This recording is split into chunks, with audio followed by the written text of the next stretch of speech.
So I'm going to give you these steps to find your own personal frequency that regulates your nervous system that you can comfortably rely on. And this is not going to be about trying to find an external sound. This is something that you can tune into yourself consciously that is going to make you feel calmer, that's going to ground you, that's going to improve your level of focus, the quality of your thoughts and your decisions every single day. Okay, so the big emphasis is we're not looking at loads of different sounds. We're not trying to find something external to make us feel good. We can tap into this ourselves. And if you can find this frequency and you can keep renewing it and building it and getting more comfortable with it for yourself, you're going to be able to feel much more human and much more like yourself in this process. So it's going to be very beneficial if you have something that you're trying to heal yourself from, if it's these mysterious chronic symptoms that no one can really work out where they're coming from, or you have to take loads of supplements and you're just a bit confused. You're going to be able to rely on yourself. That's what I'm so passionate about.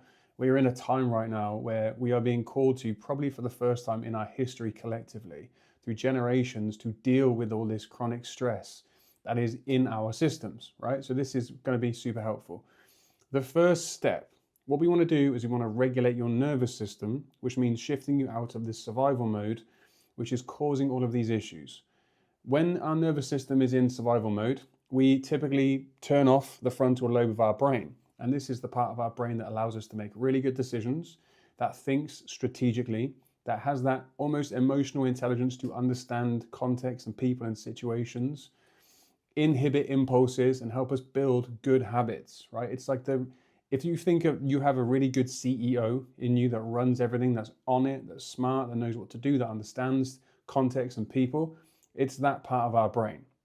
So when we're out of balance and we get moved into this fight or flight response and survival mode, our body tries to protect us by turning that part of our brain off and just down regulating it and getting us into the reactive part of the brain. That's all about running away. That's all about fighting back. And this is where we feel anxious. We feel super vigilant.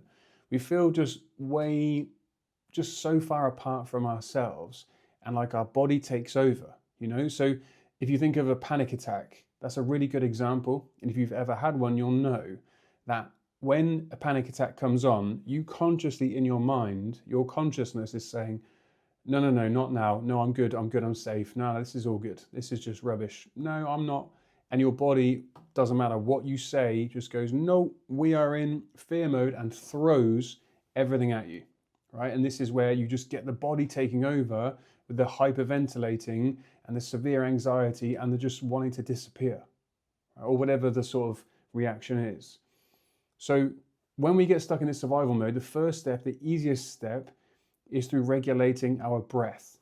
Now, if you're really in your fight or flight response, this might feel tricky to, when people say, just calm yourself down and relax.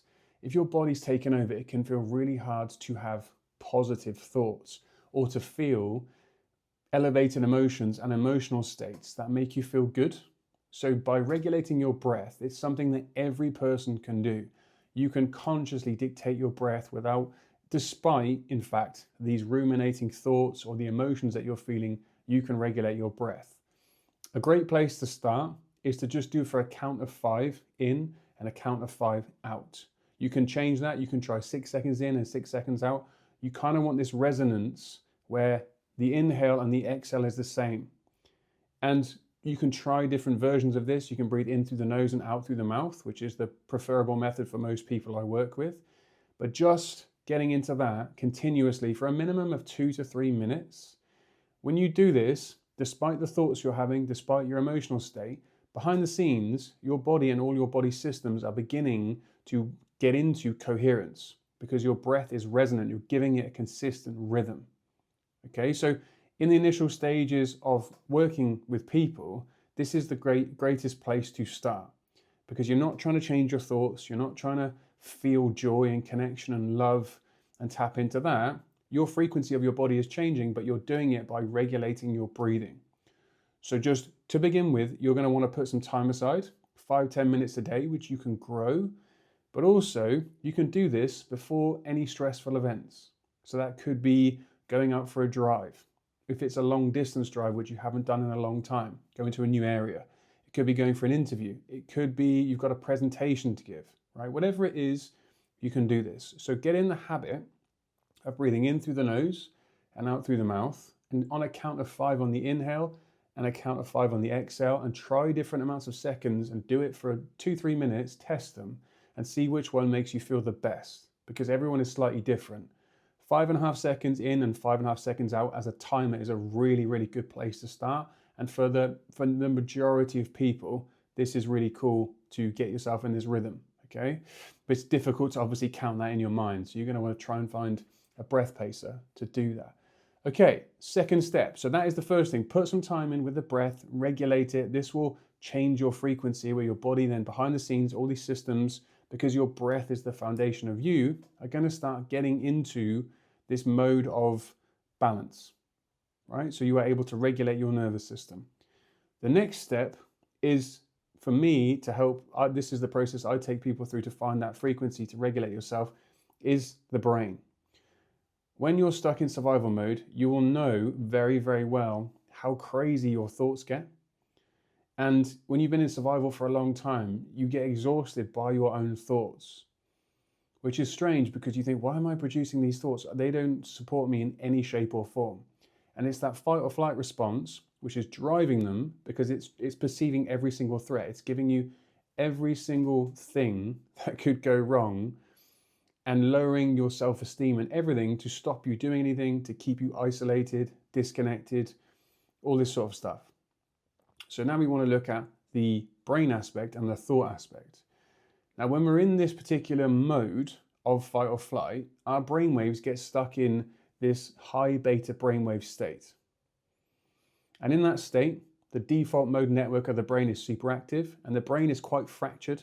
So there's not, the lobes of the brain and all the brain together isn't really talking as one. It's very broken, and you can sense that as well. And the thoughts we have, as I said, are relentless. And there's that inner voice that just doesn't shut the hell up. So what you want to do in this case is begin to bring coherence to your brain. And that means when I'm going to take you through the steps now, but when you do this, your brain waves are going to start to shift. They're going to start to move from that high beta to beta, and then alpha, and then theta. And these are the states, alpha and theta, theta in particular, and you might have heard of this, is where you can start reprogramming your subconscious mind.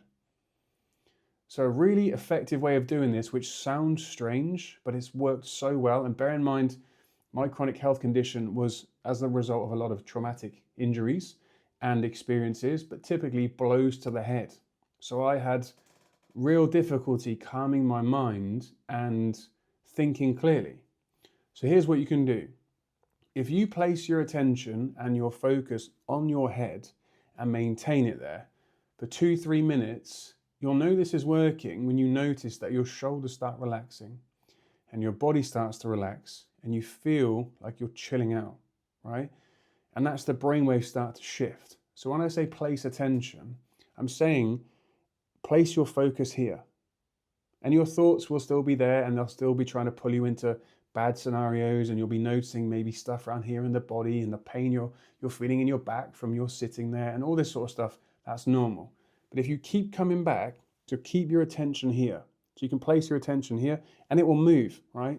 It's not about focusing on one point, it's just keep your attention generally around here. And you'll sense this kind of wave as you're doing it around your head, because your brain has its own electromagnetic field. I don't want to get too deep into this, but you'll start to notice this, okay? And just notice how your thoughts begin to reduce. And if you get pulled in a different direction, that's fine. Just come back and just place it here. And you'll notice your brainwaves start to shift. If you do this properly and maintain it, you'll notice throughout your day, and after doing this, you'll get a spurt of energy and you'll just feel like, oh, okay, cool, I can do all this stuff. Now, it's not guaranteed because there are some intricacies, but this is really powerful. Just by placing your attention around your head and sensing it, not any like trying to feel just around here, just focus on this area, your head. We all know where our heads are, right? Sometimes we don't. So that's number 2. So you get the breath sorted and you start to change your frequency through breath, because it's the easiest way to get in and start affecting this system. Then we look at the brain, because you want to slow down that chatter. Begin to slow it down, slow it down, slow it down. So we've got a bit of peace, okay? You don't want to rush these steps. I definitely recommend the breathing first. Put time into it to get good at regulating your breathing. And then start with the brain, where you start slowing down those brain waves. And that will change the frequency of your brain waves. And your brain is part of your autonomic nervous system and your nervous system, which is made up of your brain, your spinal cord, and your nerves, right? So you're changing your frequency without needing anything external. The final step then is changing your heart's rhythm. So when you're in fight or flight, if you've not heard me talk about this before, there's loads of stuff on my channel where I talk about heart coherence, which is essentially the opposite of fight or flight. So when we're in fight or flight, our heart's rhythm is really jagged and sort of chaotic. So if you were to put it onto a screen and a heart monitor and you were in a real stress state, you'd notice that it would be all over the place. What you can do is you can consciously change your heart rhythm by regulating your breathing, starting to place your attention in the area of your chest. You don't have to feel like it's right in the center. Just generally, because it's difficult to begin with, you can put your hand there, you can put prayer mudra, you can put both hands. But as you do this, you place your attention here and just slow down your breathing, right? And if you've done the work initially, this will start to be really effective. You slow down your breathing. And over time, and you can then add the brain aspect in and slow your brain waves down, and you can bring up and recall an emotion, right? A feeling. This could be a place, a person. If you can't recall anything positive, which is sometimes the case for people because they've been in a burned out nervous system for so long, you can just hold the thought, whether it's I am free, right? I am loved, I'm connected. And because you've done the work, because you've slowed your brain waves down, you'll notice if you can just keep the focus on that intention, whether it's a person, a memory, or a thought, your body will respond and start generating the feeling. And this is where then you can start breathing with that feeling. And your heart rhythm will change dramatically. And it will look like a wave if you were to hook it up. I'll talk about it in future videos and I'll show you what it looks like if you haven't seen before. But it goes into this nice, smooth sine wave. And this is where you're getting into brain and heart coherence. And this is that frequency that you can obtain yourself through your breath, through placing your conscious attention on different areas of your body and then feeling elevated emotions. This is how you regulate. So in terms of finding your frequency, if you are trying to heal right now and you are so sick of supplements and protocols and just loads of information and having to read more whilst having a foggy brain, then being burned out, then having pain, this is something that can really change things for you because you're in control. And it takes a bit of time, but what's the alternative? You know, I had to think about this. I was like, well, what's the alternative? Do I keep going down this route where things get worse and I have to try and learn more information whilst I'm more stressed? Or I've got to be reliant upon external factors and treatments and things? Or if I get in and can do this myself, I'm good, right? So that's how we do it. Finding your own frequency is about regulating your breathing. Then it's about slowing down your brain waves so you get the peace from those thoughts. And then it's about amplifying your heart's rhythm and your heart's electromagnetic field. And this is going to make you feel so much more normal, right? Feeling like yourself. This is about feeling calm, but having good energy at the same time. Not having that anxiousness and burnout, which is such a strange combination, where you're on edge and then you're exhausted. And everything is a real drag, like trying to talk to people and do anything just standard is draining. So you're going to feel calmer, you're going to feel more grounded, you're going to feel a sense of like lightness, right? Your soul almost starts to show itself. And then you're going to have more energy and you're going to keep doing it and doing it. And the better you get at doing this, the more power you're going to get back in your life. All right. So that is how to find your nervous system's own healing frequency through self-regulation. I'd love to hear your comments about this. Also, if you want my help with this, I've got a really simple structured program to help you and show you how to do this yourself, which will be linked below in my private community. But that's it for now. Thanks so much for your time. See you in another video. Cheers.